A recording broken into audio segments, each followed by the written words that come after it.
اللہم صلی علی محمد وعلی آلہ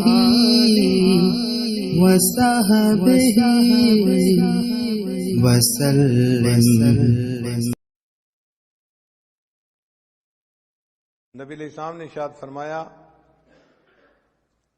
کہ جس بندے نے فجر کی نماز پڑھی اور پھر وہ سورج کے طلوع ہونے تک مسجد میں بیٹھا رہا، پھر اس نے فصلی رکعتین 2 رکعتیں نماز ادا کی، اللہ تعالی جہنم کی آگ اس پر حرام فرما دیں گے۔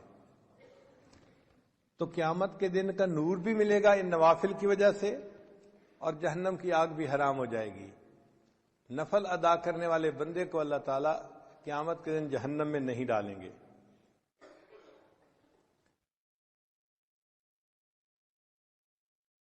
ربیہ بنت کعب رضی اللہ تعالیٰ عنہ فرماتے ہیں کہ میں نبی علیہ السلام کے ساتھ تھا تو اللہ کے حبیب صلی اللہ علیہ وسلم نے فرمایا کہ جو بندہ نفل ادا کرنے والا ہوگا اللہ تعالیٰ اس کو قیامت کے دن میری رفاقت عطا فرمائیں گے۔ آپ ذرا سوچئے یہ کتنا بڑا انعام ہے کہ ان نوافل کے ادا کرنے پر اللہ تعالیٰ قیامت کے دن نبی علیہ السلام کی رفاقت عطا فرمائیں۔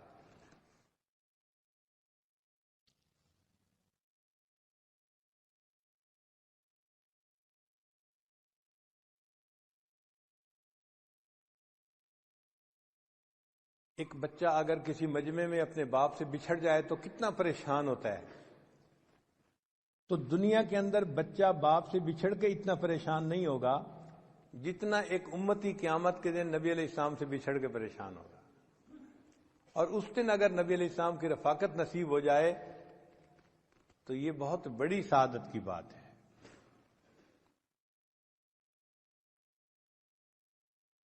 اور جو بندہ نوافل ادا کرتا ہے اس کو اللہ تعالیٰ کا قرب نصیب ہو جاتا ہے۔ حدیث مبارک میں ہے یتقرب الی عبدی بالنوافل حتی احبہ، میرا بندہ نوافل کے ذریعے میرا ایسا قرب حاصل کر لیتا ہے کہ میں اس سے محبت کرنے لگ جاتا ہوں۔ یعنی نفل ادا کرنے والا بندہ اس سے اللہ تعالیٰ محبت فرماتے ہیں، اللہ کا قرب نصیب ہوتا ہے نوافل کے ادا کرنے پر۔ پھر اللہ فرماتے ہیں میں اس کی آنکھ بن جاتا ہوں جس سے وہ دیکھتا ہے، ہاتھ بن جاتا ہوں جس سے وہ پکڑتا ہے، میں زبان بن جاتا ہوں جس سے وہ بولتا ہے۔ سبحان اللہ، یہ حدیث مبارکہ تو بڑے عجیب مضمون کی حامل ہے کہ اللہ تعالیٰ فرماتے ہیں میں اس کے ہاتھ بن جاتا ہوں جس سے وہ پکڑتا ہے، آنکھ بن جاتا ہوں جس سے وہ دیکھتا ہے۔ محدثین نے اس کے معنی یہ لکھے ہیں کہ یہ جو جسم کے اعضاء ہیں یہ انسان کے معاون ہوتے ہیں۔ دیکھیں ہم جو کام بھی کرنا چاہتے ہیں تو ہاتھ، پاؤں، آنکھ یہ سب ہمارے معاون ہیں، ان کے ذریعے سے ہی ہم وہ کام کرتے ہیں۔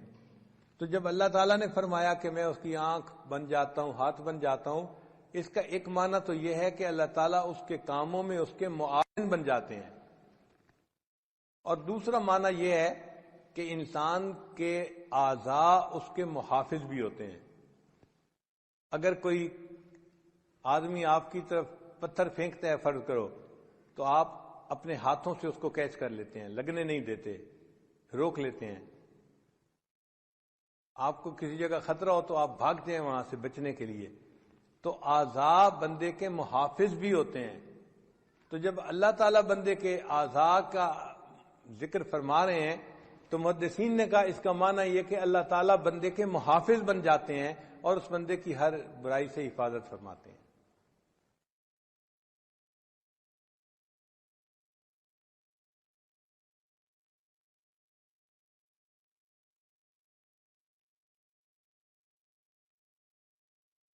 علامہ اقبال نے کہا ہاتھ ہے اللہ کا بندہ مومن کا ہاتھ، یعنی وہ ہاتھ تو بندہ مومن کا ہوتا ہے لیکن اعمال ایسے ہوتے ہیں کہ جیسے وہ اللہ کا ہاتھ ہے۔ اللہ تعالیٰ قرآن مجید میں فرماتے ہیں اے میرے حبیب صلی اللہ علیہ وسلم جب آپ نے مٹی پھینکی تھی کافروں کی طرف، وما رمیتا اذ رمیتا ولکن اللہ رما، جب آپ نے وہ ریت پھینکی تھی ان کافروں کی طرف جو ان کی آنکھوں میں جا کے پڑی تھی، وہ آپ نے نہیں پھینکی تھی، وہ تو اللہ تعالیٰ پھینک رہے تھے۔ تو قرب کا ایک ایسا مقام مل جاتا ہے کہ بندے کا عمل ہوتا ہے لیکن اللہ اس عمل کو اپنی طرف منسوب فرما دیتے ہیں۔ اس لیے شاعر نے کہا گفتئے او گفتئے اللہ بود، گرچہ از حلقوم عبد اللہ بود۔ اگرچہ وہ بندے کے حلق سے بات نکلتی ہے لیکن اس بندے کی بات ایسے ہوتی ہے جیسے اللہ کی بات ہوتی ہے۔ اللہ ان کی زبان کا نکلی ہوئی بات کو پورا فرما دیتے ہیں۔ اور یہ تو ہم نے بھی اپنی زندگی میں مشاہدہ کیا بعض بزرگوں کی صحبت میں رہ کر کہ ان کے منہ سے بات نکل جاتی تھی، اللہ پوری کر دیتے تھے۔ تو انسان کو قرب الہی کا ایسا مقام مل جاتا ہے ان نوافل کے ادا کرنے پر۔ اور ایک حدیث پاک میں ہے، حضرت عقبہ بن عامر اللہ عنہ اس کی روایت کرتے ہیں کہ جو بندہ دن کے شروع میں چند نوافل ادا کر لیتا ہے، اللہ تعالیٰ پورے دن کے کاموں میں اس کی کفالت فرماتے ہیں۔ یہ دیکھیں کتنی بڑی بات ہے کہ پورے دن کے کاموں میں اللہ اس بندے کی کفالت فرماتے ہیں جو دن کے شروع میں نماز پڑھ لیتا ہے، نوافل پڑھ لیتا ہے۔ اللہ اس کے کفیل بن جاتے ہیں۔ اللہ جب کفیل بن جائیں تو پھر کاموں میں مشکل نہیں رہتی۔